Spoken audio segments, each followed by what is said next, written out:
Welcome to 3.4, Applications of Quadratic Functions.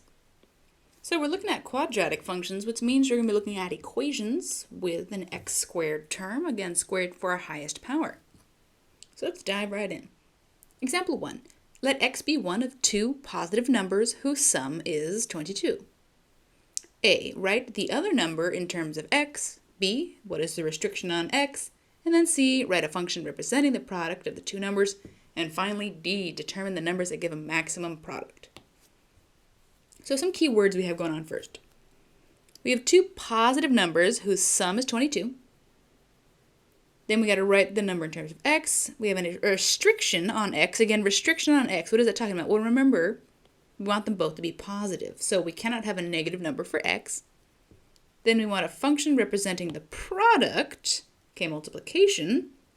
And then we're going to determine the numbers that give a maximum product. Again, when we're thinking of quadratics, maximum or minimum come from a certain point on the parabola. If we have a downward facing parabola, we'll have a maximum at the vertex. Or for an upward facing parabola, we would have a minimum at the vertex. So a max or a min. So we're going to be talking about our vertex. Okay. For A, write the other number in terms of x. Actually, before we start on that, we don't even know what they stand for. But we know that x is one of them, so I'm going to go ahead and say let x equal the first positive number, and then y equals the second positive number. Which means we know that x plus y must equal 22. Since their sum addition is 22. So for A, we need to write the other number in terms of x. Well, to do that, we can go ahead and go back to our original equation, and we find out that y equals 22 minus x. So we wrote y in terms of x. Awesome, so now we figured that out. So we have y equals 22 minus x. And then B, what are restrictions on x? Well, we know x cannot equal a negative number, because again, it needs to be a positive number. And then for C, write a function representing the product of the two numbers. So let's go ahead and let P of x be our function. And we're talking about the product of the two numbers. What two numbers are we looking at? We're looking at x and we're looking at y. And product again is multiplication. So we're going to go ahead and multiply those two numbers together. So x times 22 minus x. Again, I'm not going to be using y in this case because I want to write them all in terms of x, which is why I did the substitution version. All right, so we wrote a function that's the product of the two numbers. Now lastly, we need to determine the numbers that give a maximum product. How would we figure that out? Maximum product, we need to find the vertex. And the vertex, we need to know our a and b values. So I'm going to go ahead and multiply out my function first. So again, we start with the 22 minus x, which means we have 22x minus x squared. Let me rewrite that in descending powers. Okay, so to find my maximum value, I'm going to use the vertex formula for my x value, which is negative b divided by 2a. Again, this is the formula for vertex. My b value is going to be 22. That's my b value. And my a value is the negative 1. So we'll have the opposite of the 22 times the 2 times a, which is going to simplify out to 11.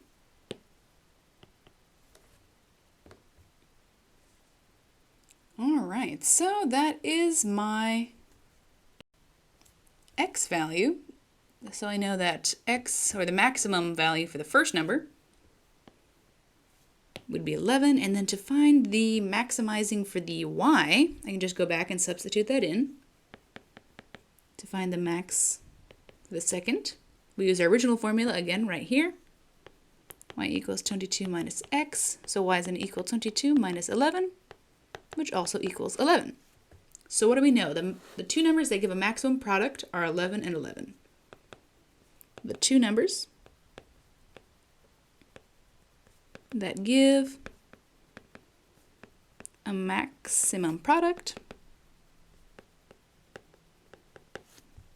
are 11 and 11. And we are done. So let's go ahead and take a look at the next problem. Example 2.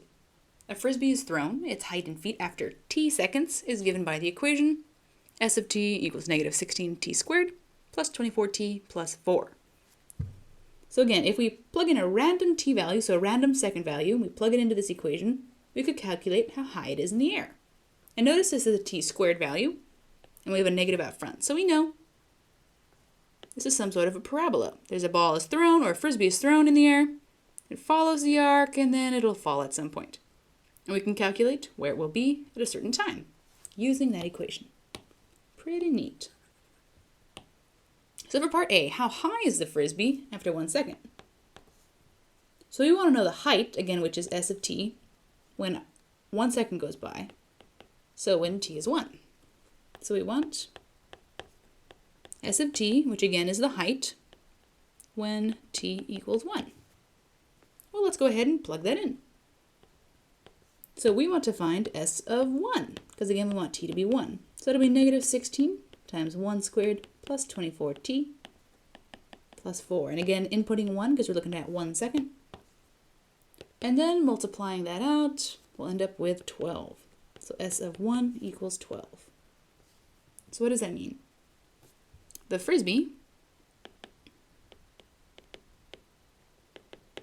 is 12 what? 12, again we're talking about feet. Feet in the air at 1 second. Period. And B. What is the maximum height? Again, so whenever we're talking about quadratics, and you hear the word maximum or minimum, we're talking about the vertex. So again, remember my parabola was facing down because we had a negative leading coefficient, which means I'm going to have a maximum at the vertex. So all we have to do is find the maximum, but careful here. My equation is in terms of t, s of t, where t, again, is my so-called y value, x value, sorry, where t is my x value, and then my s of t would be my y value. So we're going to have to first find the x value, or generically x, which in this case would be a t, and then sub that in to find the vertex y value. All right, so again, I'm going to go ahead and do v of t. Generically, it'd be x, but we're using the variable t. So I need to do negative b over 2 times a. My b value is 24. And my a value is negative 16.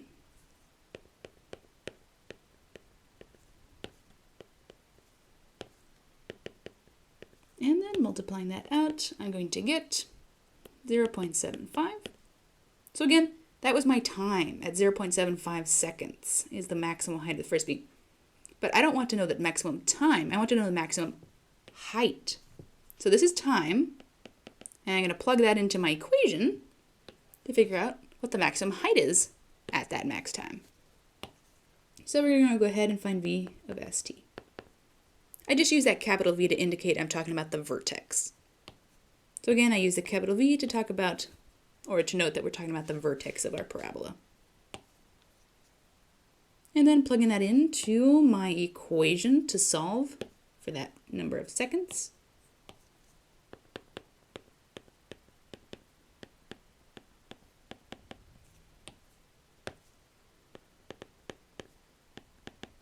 And what would we get? 13. All right. So again, the maximum height is going to be 13, which occurs at 0.75 seconds, but we didn't really want to know that from the question. We just wanted the maximum height. So the maximum height is 13 feet. And again, you always find max or min from the vertex, which means you need to know the vertex formula. The vertex formula for x is always the same, and whatever number we find from this formula, we just plug it into our equation to find the matching y value. right, let's move on to example 3. The last problem for this section. So, a rectangular or flat rectangular piece of cardboard is made or is to be made into a box with an open top. So let me see a visual here. We have a rectangular box, and then we're going to do something to it, and we want it to look like a box. So we had a rectangular flat piece, and then we're going to go ahead and turn it into a box. Trying to make my lines a little straighter here.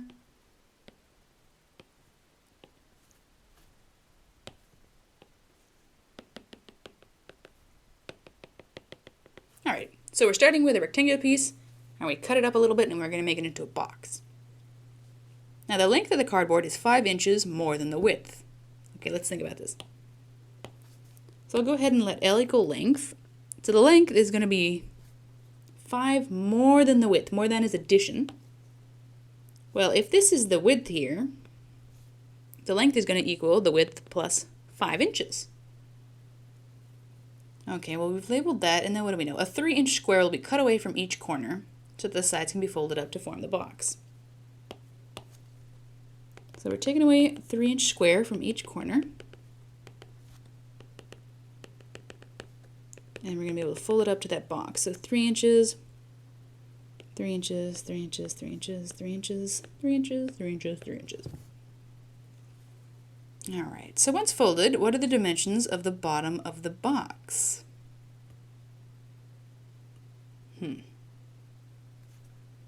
Well, let's see. If I'm to fold this, I know that this bottom one, L, it used to be W plus 5. But then, remember, I have to take away 3 from each side. So that means I'm taking away 6, which means when I move it to the other side, L is actually going to equal W plus 5, and then with a minus that 6. It'll actually be W minus 1. And then the width, when I fold it up, again, this used to be the total length, but then we went ahead and we took away 3 and 3. So we're left with the shorter amount, so it's W minus 6. So my width is going to be W minus 6. And then again, note my height here would be 3, because again we cut away 3. So when it's folded, our dimensions are going to be W minus 6 and then W minus 1. Now for A. Oh, that was A, sorry. For B. Determine a function that models the volume of the box. Well, first off, we're talking about volume. What are formulas for volume if we're talking about a box? Well, we know the formula for volume is going to equal length times the width times the height. Do we know the length and the width and the height of our box? We do. Our length, again, is W minus 1. Our width is W minus 6. And our height, remember our height is 3. It comes from cutting off these sides. So that'll be 3. Okay, so we have our nice little function. I'm not going to multiply it out just yet. I'll probably have to do that at some point. But again, there we go. A nice little function in terms of the volume. And again, to find that, we just thought of the volume formulas that we know from geometry. Now C. What are the dimensions that will give the volume of 450 inches cubed? Well, so we're just trying to figure out what W values would give me V equals 450. So I just want this to be 450. Well, I can just plug that in and then solve for W, and I'll figure out the dimensions. So let's go ahead and do that. So we're going to replace V with 450. We're subbing that in for the volume of the box we're looking for. And then we'll go ahead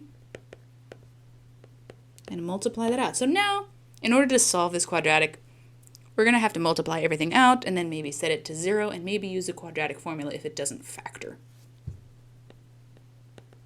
So multiplying out the right-hand side, we'll get 3W squared minus 21W plus 18. And then, again, minusing 450 from both sides, with 3W squared minus 21W minus 432. Okay, that does not look like it's going to factor, which means we got to use the quadratic formula. So W again equals negative B plus or minus the square root of b squared minus 4ac, all over 2 times a. And don't worry, I haven't put those in yet, I was just talking about them. My b value, my a value, and my c value. So remember, we're talking about the opposite of b, plus or minus the square root of b squared minus 4 times a, times my c value, all over 2 times a. And again, if you're wondering where these a, b, c's are coming from, as a reminder, generic form for a quadratic formula is ax squared plus bx plus c. So my a value is whatever's near the x squared, b value is whatever is near the x, and c is whatever's near the, or whatever doesn't have a variable. In this case, we're using w, but again, x is just a generic placeholder on the variable we're using. If you need any reminders on how to do the quadratic formula or just how to multiply out, like we did here, again, just send me an email and I can send you some worksheets for that, or we can go over it in an office hour. Okay, so simplifying this out, let's see, we'll get 21 plus or minus square root of 5625 divided by 6. So we'll end up calculating that out that w is negative 9 or w is 16. Again, we're talking about the dimensions of a box. Is it possible to have a negative? No, it's not. So this, we're going to cancel out and say it's extraneous. For our problem, it does not make sense. So which means w equals 16 would be our answer. But again, careful. What are we trying to find? We're trying to find the dimensions that will give a volume of that much. So since w is 16, we'll go ahead and plug that in. So that'll be 16 minus 6, which is 10. And this will be 16 minus 1, which is going to be 15. So my dimensions, that will give, what are we looking for? A volume of 450.